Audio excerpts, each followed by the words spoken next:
Assalamualaikum warahmatullahi wabarakatuh. Bismillahirrahmanirrahim. Alhamdulillahi rabbil alamin. Wassalatu wassalamu ala ashrafil anbiya'i wal mursalin Sayyidina Muhammadin wa ala alihi wa sahbihi ajma'in. Amma ba'du. Bapak-bapak dan ibu-ibu sidang jamaah tarawih yang berbahagia, alhamdulillah, berkat rahmat Allah subhanahu wa ta'ala, hari ini kita telah memasuki hari yang ke-23. Mudah-mudahan seluruh rangkaian amal ibadah yang telah kita lakukan diterima serta mendapatkan berkah dan ridha dari Allah subhanahu wa ta'ala. Hari-hari yang masih tertinggal 6 hari atau 7 hari ke depan, kita tetap diberikan oleh Allah nikmat panjang umur, sehat walafiat, sehingga kita dapat melaksanakan ibadah puasa di bulan suci Ramadan ini dengan baik dan sempurna. Amin ya rabbal alamin. Mengantarkan salat tarawih malam hari ini, mari sejenak kita renungkan pesan dari ayat-ayat yang berada di dalam surah Al-Qadar. Bismillahirrahmanirrahim. Inna anzalnahu fi lailatul qadri wa ma adraka ma lailatul qadr. Lailatul qadri khairum min alfi syahrin tanazzalul malaikatu warruhu fiha biizni rabbihim min kulli amrin salamun hiya hatta matla'il fajr. Qadar artinya agung, besar. Di dalam surah Ad-Dukhan dijelaskan lagi, malam itu adalah malam yang penuh dengan berkah. Inna anzalnahu fi lailatin mubarakah. Keberkahan yang ada di dalam malam Lailatul Qadar itu adalah satu keberkahan yang Allah subhanahu wa ta'ala berikan kepada umat Nabi besar Muhammad sallallahu alaihi wasallam. Banyak yang disebut dengan keistimewaan, kebesaran, kelebihan yang ditulis khusus oleh guru saya Abuya Sayyid Muhammad bin Alawi Al-Maliki dalam 2 buku, Khasais Al-Ummah Al-Muhammadiyah, Syaraf Al-Ummah Al-Muhammadiyah. 2 jilid besar dituliskan bagaimana Allah subhanahu wa ta'ala memberikan kepada kita umat Nabi besar Muhammad sallallahu alaihi wasallam sebagai umat yang terakhir, yang diutus pula adalah Nabi dan Rasul yang terakhir. Firman Allah subhanahu wa ta'ala yang diturunkan juga firman Allah yang terakhir. Maka tidak ada lagi setelah ini yang disebut sebagai Nabi dan Rasul. Kalau ada yang mengaku Nabi dan Rasul, bagaimana itu? Oh ya, hoax, ya, hoax ini besar, hoaxnya paling besar. Ya, banyak yang mengaku Nabi itu. Dari sejak zaman Nabi pun sudah ada yang mengaku Nabi, namanya Musailamah Al-Kadzab di Yaman. Setiap yang diturunkan oleh Allah kepada Nabi Muhammad sallallahu alaihi wasallam, beliau mengaku, tadi Jibril juga turun kepadaku menyampaikan wahyu seperti yang diturunkan kepada Nabi Muhammad sallallahu alaihi wasallam. Pada satu riwayat diceritakan, ketika Allah subhanahu wa ta'ala menurunkan kepada Nabi Muhammad sallallahu alaihi wasallam surah Al-Fil, Alam tara kaifa fa'ala rabbuka bi ashabil fil alam yaj'al lahum kaidahum fi tadlil, dan seterusnya. Dia mengatakan, aku juga tadi menerima surat yang sama. Kita ketahui bahwa Al-Quran itu ada i'jaznya, ada keindahan lafaznya, pesannya yang luar biasa. Ketika ditanya oleh para pengikutnya, yang kebetulan pada masa itu orang kan mengerti semua bahasa Arab dengan yang sastranya yang tinggi, dia katakan surat yang turun tadi itu, alam tara kaifa fa'ala rabbuka bi ashabil fil wa ma adraka mal fil wal filu lahu khurtumun tawil.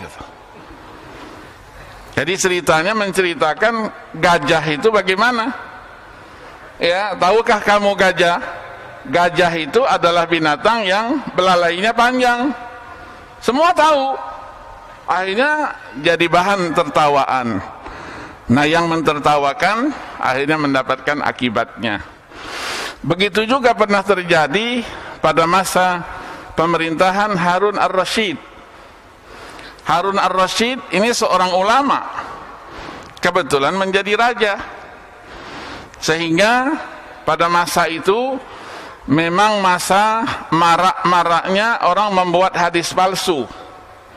Hadis palsu, walaupun pemalsuan itu terjadi perdebatan apakah sudah terjadi pada zaman Nabi atau tidak, karena Nabi SAW mengancam, man kadzdzaba alayya muta'ammidan falyatabawwa maq'adahu minan nar.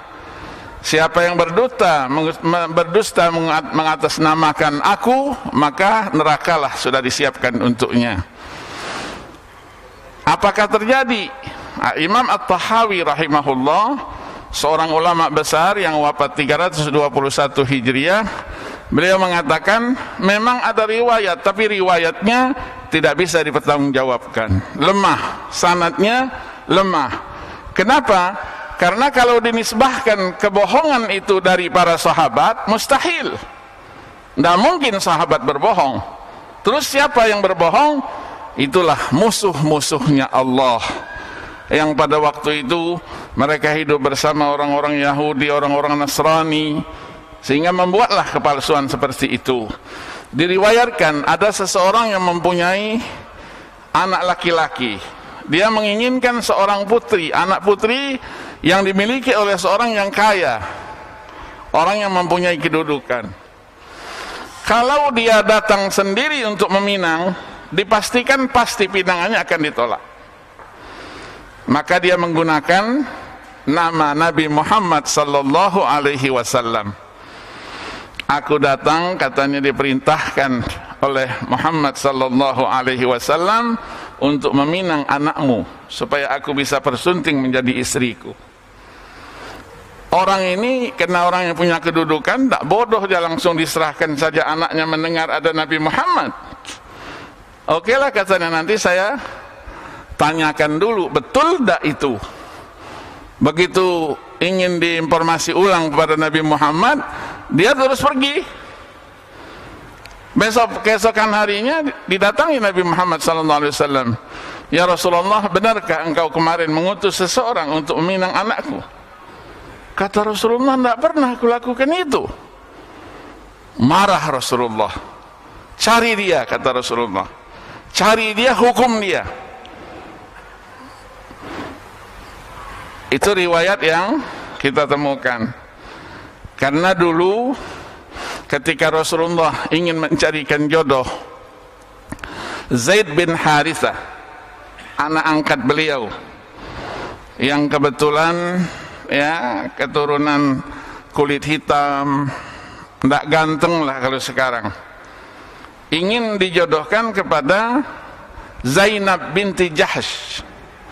Zainab binti Jahsh ini saudara kandung dari Abdullah bin Jahsh yang gugur di waktu peperangan Uhud.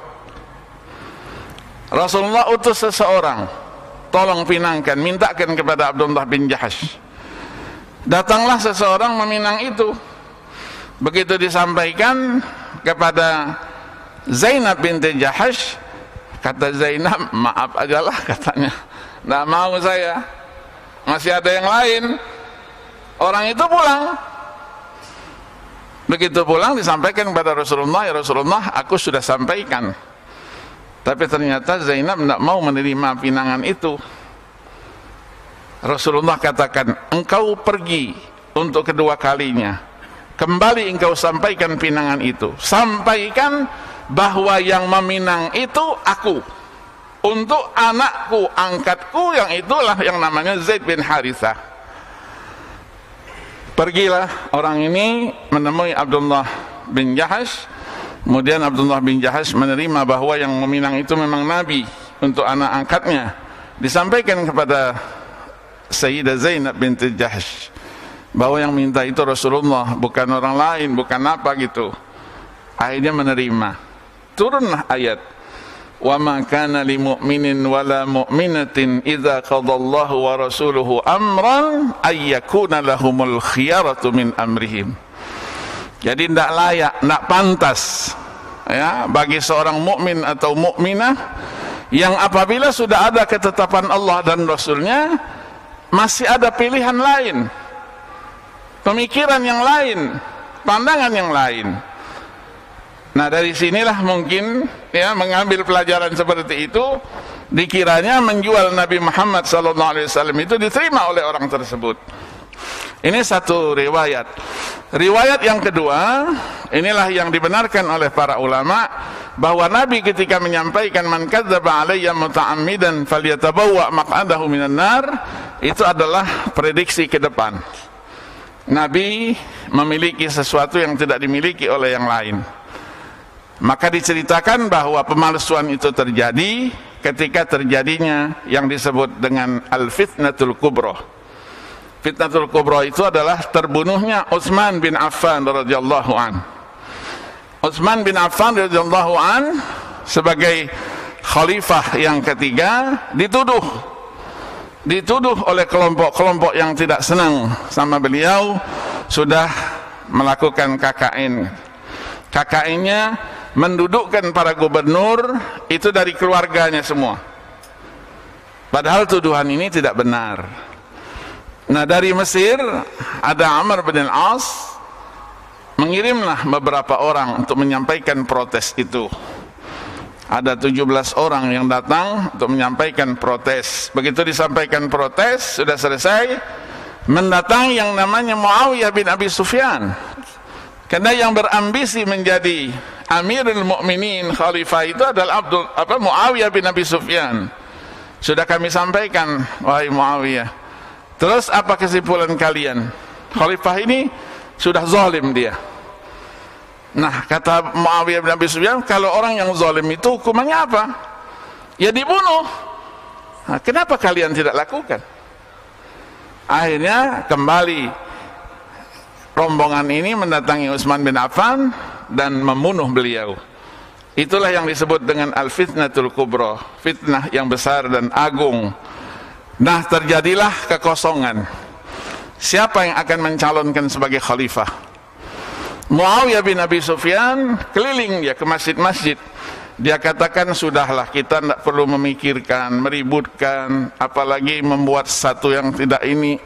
Atas terbunuhnya Utsman, itu sudah takdirnya Allah, sudah terima sajalah. Nah, dibantahlah oleh cucunya Rasulullah sallallahu alaihi wasallam yang bernama Sayyidina Hasan bin Ali bin Abi Thalib. Karena beliau seorang ulama besar, beliau katakan apa yang disampaikan oleh Muawiyah bin Abi Sufyan itu tidak benar. Jangan kalian percayain. Kenapa? Nah, di sinilah mulai menjadi tumbuhnya berbagai aliran. Pembunuhan betul, kematian betul di tangan Allah. Tapi siapa yang melakukan pembunuhan itu? Nah, di sinilah muncul aliran, nanti ada Qadariyah, ada Jabariyah, ya, dan seterusnya. Dicarilah tokoh yang paling sesuai dari itu. Sayyidina Ali karramallahu wajhah, walaupun seorang sahabat yang cerdas, dia tidak mau mencalonkan dirinya. Akhirnya didekati, bagaimana dibujuk-bujuk supaya untuk keselamatan umat engkau maju sebagai khalifah. Akhirnya terpilihlah Sayyidina Ali bin Abi Thalib. Nah, ketika dalam kampanye sudah mulai terjadi kebohongan, pemalsuan. Yang kelompok Muawiyah mengatakan al-umana'u indallahi salasatun, orang yang amanah di sisi Allah itu 3. Siapa? Jibril, ana, maksudnya Nabi Muhammad, wa Muawiyah. Muawiyah. Kelompoknya Utsman itu tidak benar katanya. Yang benar itu 3 orang itu siapa? Ana, wa Jibril, wa Ali. Mulai pemalsuan-pemalsuan. Itulah gerakan-gerakan pemalsuan hadis ini, ya, kalau kita lihat dalam sejarah dan perkembangannya, itu muncul hampir dia 60 tahun sekali. Sehingga pada masa Al-Imam Syafi'i rahimahullah, beliau selamatkan itu dengan menyusun sebuah buku namanya Ar-Risalah. Dan pemalsuan juga terjadi sebelum beliau, yaitu pada masa kerajaan-kerajaan, ya, Khalifah Al-Mahdi misalnya, ada orang yang datang terus menghibur juga khalifah. Khalifah ini kebetulan senang dia dengan burung dara, hamam. Dia katakan, ya, la sabqa illa, dan sampai dengan hamam. Al-Mahdi tahu kalau ini penambahan yang tidak ada dalam riwayat hadis. Dia juga seorang ulama. Dikasih duit, kasih hadiah, senang dia. Malamnya mikir lagi, besok apa lagi saya buat nih biar dapat duit lagi. Datangi lagi, dapat duit lagi. Begitu malam ketiga, hari ketiga dia datangi, kata Khalifah Al-Mahdi, kembalikan dulu uang yang aku berikan pada hari pertama dan kedua. Uangnya sudah habis. Tidak bisa, kalau tidak saya hukum. Akhirnya dihukum mati. Nah, pengakuan-pengakuan seperti itu, ya, terjadi. Ada Abdul Karim bin Abil Auja, ya, yang dipenggal lehernya. Kalau yang ini disalib dia, dipaku tangannya, kakinya, kemudian dibakar dari bawah. Yang Abdul Karim bin Abil Auja dipenggal lehernya. Sebelum dia dipenggal lehernya, dia katakan, wallahi, katanya, laqad wada'tu fikum 4,000 hadisin. Demi Allah, aku sudah palsukan buat kalian itu 4.000 hadis. Langsung dipenggal. Nah, untuk memudahkan mana hadis yang palsu, mana yang sebenarnya, Allah Subhanahu wa ta'ala sudah mengirimkan orang-orang yang disebut dengan para pakar-pakar hadis, dengan keilmuannya, dengan hafalannya, sehingga dapat dibedakan. Kalau memang itu hadis Nabi, maka disebutkan itu daw'uhu ka daw'in nahari ta'rifuhu. Bayangan yang semua orang tahu, bagaikan siang benderang, terang benderang dia. Tapi kalau dia bukan hadis Nabi, palsu dia, wa zulmatuhu ka zulmil laili tunkiruhu. Dia bagaikan gelapnya malam, semua orang tidak mau menerimanya. Dikumpulkan oleh ulama dalam buku-buku yang disebut dengan hadis-hadis maudhu. Hadis-hadis maudhu, ciri-cirinya ada dalam sanadnya, ciri-cirinya ada dalam matannya, yang bisa kita rujuk ke dalam buku-buku tersebut dan menjadi kajian, ya, yang sangat menarik. Nah, dari sinilah kita lihat pada masa Harun ar-Rasyid pun datang seseorang yang mengaku sudah membuatkan satu surat untuk Amirul Mukminin Harun ar-Rasyid. Kata Harun ar-Rasyid, coba bacakan ayatnya. Saya buatkan, katanya, seperti surah Al-Kautsar. Kalau Al-Quran yang sebenarnya inna a'tainakal kautsar fassalli lirabbika wanhar inna syani'aka huwal abtar, dia buatkan dengan sanjak yang lain. Inna a'tainakal 'udi fassalli lirabbika wala ta'udi. Begitu mau menyebutkan ayat yang ketiga, kata Harun ar-Rasyid kepadanya, intadir qalilan sa'ujahizu laka syai'an ma, kata. Tunggu dulu, aku siapkan sesuatu. Khalifah masuk ke dalam, dipanggilnya algojonya. Siapkan tiang gantungan di sana. Untuk apa? Kita akan menghukum orang yang mengaku dia sudah bisa membuat Al-Quran. Begitu sudah siap tiang gantungannya, Harun ar-Rasyid pun langsung keluar lagi. Dia katakan, ya Allah, aidni, gitu. Ulangi lagi yang tadi itu. Diulanginya, inna a'tainakal 'udi fassalli lirabbika wala ta'udi. Diteruskan Harun ar-Rasyid, al-ana anta fil 'udi. Sekarang kamu ke tiang gantungan itu. Akhirnya digantung. Ya, inilah kondisi yang terjadi. Ya, maka ayat yang kita jadikan sebagai rujukan bahwa malam Lailatul Qadar ini adalah malam yang besar, dan Nabi sallallahu alaihi wasallam bersabda, taharrau Lailatul Qadri fil ashril awakhir min syahri Ramadan. Jadi kalian intai dia, kalian cari malam Lailatul Qadar itu pada paruh terakhir, 10 hari terakhir dari bulan Ramadan. Itulah yang dipahami oleh ulama, itulah malam-malam ganjil, malam-malam ganjil. Dalam sebuah hadis sahih riwayat Abu Hurairah radhiyallahu an diceritakan, man yakum Lailatul Qadri ghufira lahu ma taqaddama min dzambi.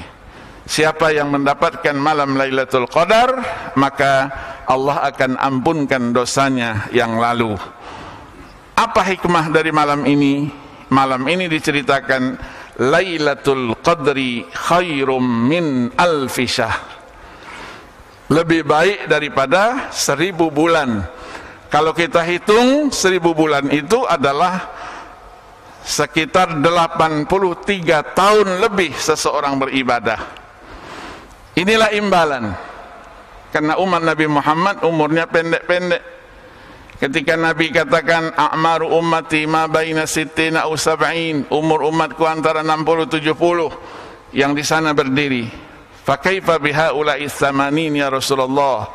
Bagaimana yang umurnya 80? Kata Rasulullah, yarhamhullah. Mudah-mudahan Allah senantiasa mencucurkan rahmatnya, kasih sayangnya. Yang sana lagi tanya, bagaimana fakaifa bihaula'i as-samanin at-tis'in? Bagaimana yang umurnya yang 90? Sini 80, sana 90. Rasulullah jawab yang sama, yarhamhullah. Umat terdahulu umurnya panjang-panjang, 100 biasa, 200 tahun biasa.